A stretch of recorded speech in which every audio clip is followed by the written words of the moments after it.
আমার বাবা বীর মুক্তিযোদ্ধা মরহুম সাদেক হোসেন খোকা আপনাদের ভোটে বারবার নির্বাচিত হয়েছেন। 1991 সালে আপনাদের ভোটে তৎকালীন আওয়ামী লীগের সভানেত্রী শেখ হাসিনাকে 30,000 ভোটে পরাজিত করেছিলেন। 1996 সালে ঢাকার 8টি আসনের মধ্যে 7টিতেই বাংলাদেশ জাতীয়তাবাদী দল ধরে রাখতে পারি নাই। একমাত্র এই আসনটি আপনারা ভোট দিয়ে বাংলাদেশ জাতীয়তাবাদী দলকে উপহার দিয়েছিলেন। তাই আমি আজকে আপনাদের সামনে কথা দিচ্ছি, মাদক, সন্ত্রাস, চাঁদাবাজ সহ অস্ত্রধারী যে কোনো সন্ত্রাসীদের বিরুদ্ধে জিরো টলারেন্স নীতি আমরা গ্রহণ করেছি এবং আপনাদেরকে সাথে নিয়ে আগামী দিনে সেটি বাস্তবায়ন করব ইনশাআল্লাহ। একটি ফ্যাসিবাদী সরকার বাংলাদেশের জনগণের বুকে পাথরের মতো, জগদ্দল পাথরের মতো চেপে বসেছিল। একটি ভয়াল রাজ্য তৈরি করেছিল যেখানে গুম, খুন, হত্যা, নির্যাতন, মামলা, হামলা সহ বিভিন্ন ধরনের জুলুমের মাধ্যমে বাংলাদেশের সাধারণ জনগণের কণ্ঠকে স্তব্ধ করে আমাদের বুকের উপর স্টিম রোলার চালিয়ে বাংলাদেশের অর্থ সম্পদ লুটপাট করে বিদেশে পাচার করে দিয়েছিল খুনি হাসিনা। সেটিকে সংশোধন করার জন্য এবং আগামীতে বাংলাদেশ রাষ্ট্র কোন পথে ধাবিত হবে, এর পরবর্তী নির্বাচনগুলো কিভাবে অনুষ্ঠিত হবে, বাংলাদেশকে একটি গণতান্ত্রিক রাষ্ট্র হিসেবে আমরা স্থায়ীভাবে রূপান্তর করতে পারবো কিনা সেটিও নির্ভর করছে আগামী 12 ফেব্রুয়ারির উপর। আমি আজকে আপনাদের সামনে এসেছি এই অঞ্চল থেকে। আমার বাবা বীর মুক্তিযোদ্ধা মরহুম সাদেক হোসেন খোকা আপনাদের ভোটে বারবার নির্বাচিত হয়েছেন।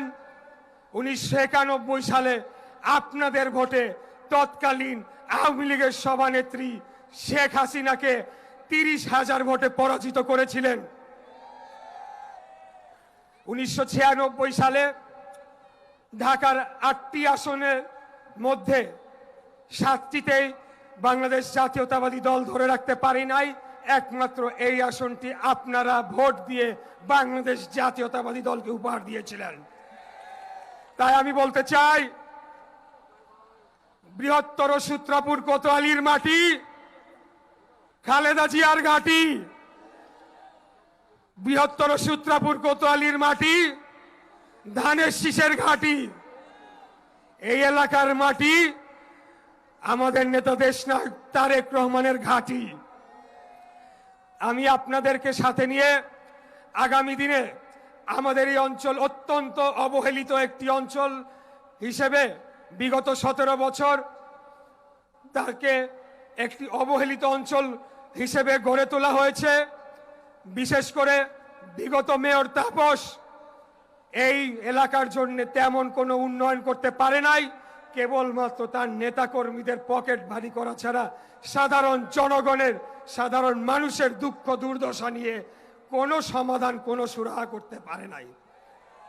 বর্তমানে এই এলাকার সবচেয়ে বড় সমস্যা, আমরা যেখানে যাচ্ছি সর্বস্তরের মানুষ, বিশেষ করে গৃহিণীরা আমাদেরকে বলছেন এখানে গ্যাসের তীব্র সংকট দেখা দিয়েছে, যার কারণে সাধারণ মানুষের জীবনযাত্রা নির্বাহ করা দুর্বিষহ হয়ে উঠেছে।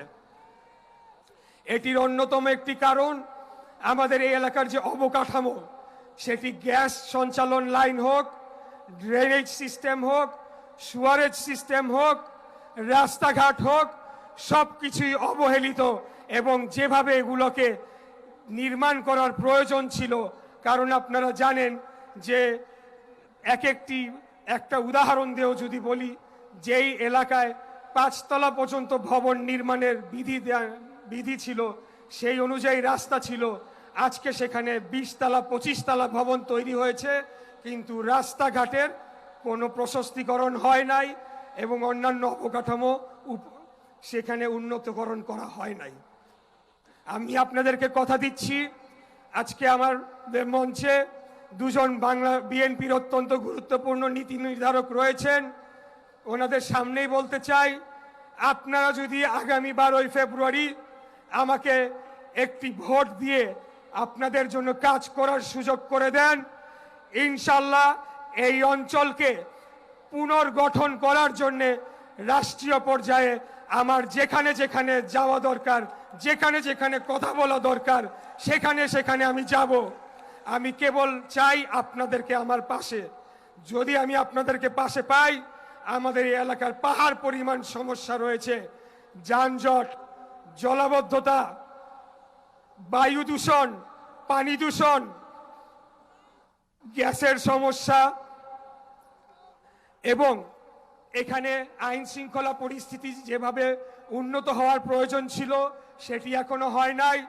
আমাদের মা বোনেরা, আমাদের বৃদ্ধ, শিশু, কিশোর, কোনো বয়সের মানুষ রাস্তাঘাটে চলাফেরা করতে পারে না। নির্বিঘ্নে নিরাপদে তারা চলাফেরা করতে পারবে কিনা, বাড়ির বাইরে থেকে বের হলে বাসায় আসতে পারবে কিনা, সেই নিশ্চয়তা কেউ দিতে পারছে না। আমি আপনাদেরকে কথা দিচ্ছি, আগামী 12ই ফেব্রুয়ারি যদি আমি আপনাদের ভোটে নির্বাচিত হয়ে সংসদ সদস্য হই, অগ্রাধিকার ভিত্তিতে প্রথমেই আমরা গ্যাসের সংকট সমাধানের জন্য জোরালো ভূমিকা নেব ইনশাআল্লাহ।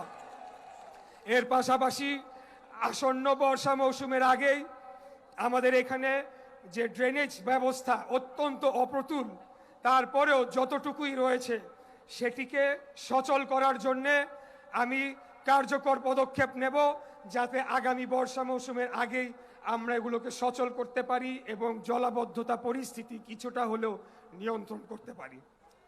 আরেকটি অনেক বড় সমস্যা রয়েছে আমাদের এই অঞ্চল নয়, সারা ঢাকা শহরে মাদকের একটা মহামারী হয়ে গিয়েছে। আমাদের ছাত্র সমাজ, তরুণ সমাজ, যুবক সমাজকে ধ্বংসের ধার প্রান্তে নিয়ে যাওয়া হয়েছে।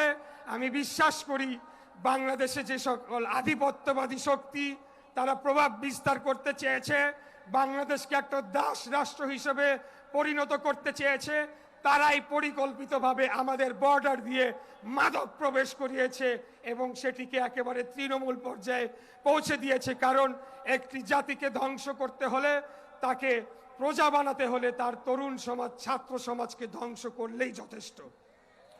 তাই আমি আজকে আপনাদের সামনে কথা দিচ্ছি, মাদক, সন্ত্রাস, চাঁদাবাজ সহ অস্ত্রধারী যে কোনো সন্ত্রাসীদের বিরুদ্ধে জিরো টলারেন্স নীতি আমরা গ্রহণ করেছি এবং আপনাদেরকে সাথে নিয়ে আগামী দিনে সেটি বাস্তবায়ন করবো ইনশাআল্লাহ। প্রিয় ভাইরা, আমি বক্তব্য দীর্ঘায়িত করব না। আমি আজকে আমার বাকি সময়টুকু আমাদের প্রাণপ্রিয় প্রধান অতিথি, যিনি দুঃসময়ে আমাদেরকে আন্দোলন সংগ্রামের অনুপ্রেরণা জুগিয়েছেন, আমাদেরকে রাজপথে যখন একটা আগ্রাসী একটা মানে বিগত সরকার আগ্রাসী হয়ে বিরোধী দলীয় নেতাকর্মী বিশেষ করে আমাদের উপর ঝাঁপিয়ে পড়েছিল, তখন আমরা যখন চোখে অন্ধকার দেখেছিলাম, তখন আমাদের নেতা রুহুল কবির রিজভী আহমেদ প্রতিনিয়ত উনি ফোন করেছেন, কথা বলেছেন, সাহস জুগিয়েছেন, আমাদেরকে এই আন্দোলন সংগ্রাম এগিয়ে নিয়ে যাওয়ার জন্য উদ্বুদ্ধ করেছেন।